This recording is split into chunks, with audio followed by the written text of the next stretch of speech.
So hello everyone, welcome to the quick MCQ series. मेरा नाम सौरभ है और आप सबके सामने म्यूचुअल फंड के ऊपर एक क्वेश्चन लेके आया हूँ। So the question is the mutual fund industry in India started in dash. Mutual fund industry in India कब स्टार्ट हुआ था वो आपको बताना है। With the formation of union trust of India. Unit trust of India जब form हुआ था उसके बाद ही म्यूचुअल फंड इंडस्ट्री चालू हुआ था, जो इनिशिएटिव लिया गया था गवर्नमेंट ऑफ इंडिया और रिजर्व बैंक ऑफ इंडिया के द्वारा। सो म्यूचुअल फंड इंडस्ट्री कब स्टार्ट हुआ था इंडिया में? 1963 में स्टार्ट हुआ था। तो फर्स्ट फेज अगर हम बात करते हैं तो mutual fund industry India start हुआ था 1963, जब यूटीआई फॉर्म हुआ था। With the formation of UTI unit trust of India in 1963।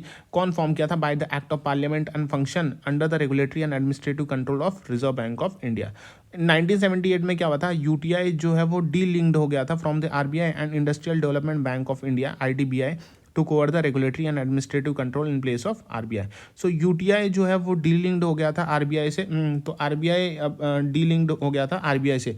और जो IDBI बैंक है, industrial development bank of India है, उसने टुक ओवर किया जाता था regulatory and administrative control in place of RBI. तो पहले आरबीआई कंट्रोल करता था, उसके बाद आईडीबीआई कंट्रोल करने से लगे। अब आरबीआई कंट्रोल करने लगा था किसका? यूटीआई का। अब यूनिट स्कीम 1964 जो है फर्स्ट स्कीम था जिसे लॉन्च किया गया था यूटीआई के द्वारा। And at the end of 1988 UTI had 6,700 crore of asset under management. तो 1988 में यूटीआई के पास 6,700 करोड़ रुपए का एसेट अंडर मैनेजमेंट था उनके पास 1988 में।